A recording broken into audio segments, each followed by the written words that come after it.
اسی طریقے سے جب آپ گھر میں جانور پالتے ہیں تو چھوٹے بچوں کی اس طرح کی رسائی ان تک نہیں ہونی چاہیے کہ ان کو اذیت پہنچے۔ بعض اوقات پنجرے میں پرندہ ہے، بچہ ڈنڈی مار رہا ہے، اس کو یہاں سے اڑا رہا ہے، وہاں تنگ کر کے رکھا ہوا ہے۔ جانور پالیں تو اذیت نہیں دے سکتے۔ اس میں میرے وہ کبوتر باز بھائی بھی ذرا توجہ فرمائیں۔ یہ تھوڑا سا ناگوار شاید بعضوں کو بات گزرے گی، کیونکہ حق سننے کے لیے، سچ سننے کے لیے ہم تیار نہیں ہیں۔ کبوتروں کو بھوکا پیاسا رکھ کے اونچا اڑایا جاتا ہے، اور جس کا کبوتر سب سے آخر میں اترے بھئی وہ بہت بڑا ماہر آپ کبوتر باز ہیں۔ بھوکا پیاسا آپ نے کبوتر کو اڑایا ہوا ہے، اڑنے پہ مجبور کیا ہوا ہے۔ اب دوسرے کا کبوتر پکڑنا اس کی اجازت کے بغیر یہ حرام اور گناہ کبیرہ ہے۔ اسی طریقے سے جو کبوتر بیچ رہے ہوتے ہیں نا، اب ان کی اپنی مجبوریاں ہوتی ہیں، بہرحال اللہ، یعنی کبوتر نہیں کوئی بھی جانور بیچ رہے ہوتے ہیں، اتنے چھوٹے چھوٹے پنجروں کے اندر جانور بھرا پڑا ہے، اور وہ بیچارے نہ ان کو دانہ صحیح دے رہے ہیں، نہ پانی صحیح دے رہے ہیں، روزانہ اٹھا کے اندر، روزانہ اٹھا کے باہر، اور بڑی آزمائش ہے اس کے اندر ان لوگوں کے لیے کہ جو مسلسل ایسے جانوروں کے لیے اذیت اور تکلیف کا سبب بن رہے ہیں۔ بتانا ہمارا کام ہے۔ اب آپ کہیں گے صاحب کہ ہم کام چھوڑ دیں، مطلب میں یہ تو نہیں کہہ رہا ہوں کام چھوڑ دیں، لیکن آپ کو بہرحال ایسا طرز عمل اختیار کرنا ہوگا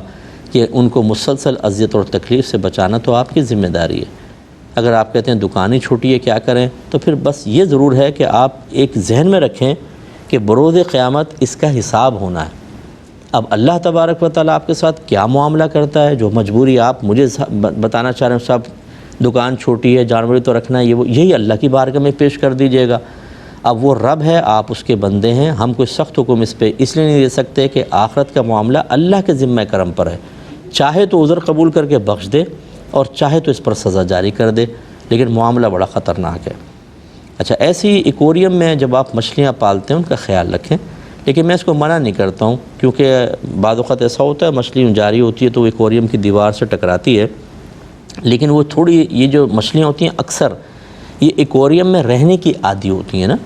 اور یہ ان کا طریقہ یہ ہوتا ہے، آپ دیکھیں پتھر سے اپنا منہ ماریں گی، دیوار سے مارتی رہیں گی، یعنی تھوڑی تھوڑی چیزیں ذرات وغیرہ حاصل کرتی ہیں، تو ان کے لیے کوئی ایسا باعث تکلیف نہیں ہوتا کہ بلڈ نکل آئے یا ان کو کوئی وہ ہو، تو یہ گنجائش نکلے گی، لیکن اس میں بھی ان کا خیال کریں۔ آکسیجن کا خیال کیجئے، آپ ان کی فیڈ کا خیال کریں، یہ دو چیزیں بہت ضروری ہیں۔ بعض اوقات فیڈ نہیں دیتے مر جاتے ہیں، بعض اوقات اتنے چھوٹے برتن میں رکھتے ہیں کہ کچھ عرصے بعد پانی کی آکسیجن ختم ہو جاتی ہے تو یہ مر کے اوپر آ جاتی ہیں، آپ دیکھیں۔ اب عام لوگوں کو پتہ ہی نہیں ہوتا کہ جی کیوں مر گئی، بھئی آکسیجن کی کمی کی وجہ سے مری ہیں۔ آپ کو اس میں آکسیجن سلنڈر لگانا چاہیے تھا، آکسیجن کا مشینیں آتی ہیں چھوٹی چھوٹی ایکویریمز کے لیے، وہاں سے آپ لا کے اس کو لگاتے تاکہ پانی، اور پھر پانی چینج کرنا، کیونکہ مسلسل وہ بیٹیں وغیرہ کرتی ہیں، اس میں ان کی گندگی ہوتی ہے اور اس سے پانی آلودہ ہو جاتا ہے، تو اس کو چینج کرنا۔ جب آپ نے جانور پالا ہے تو پراپر اس کی کیئر بھی کریں، نہیں کریں گے تو پھر آپ گناہگار ہوں گے، اور خدا نہ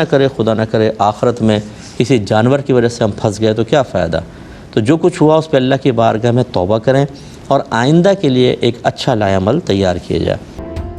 قرآن حکیم، سیرت النبی صلی اللہ علیہ وآلہ وسلم، احادیث مبارکہ، فقہی مسائل کا بیان اور بہت کچھ انشاءاللہ تعالی جید علماء کرام کے ساتھ۔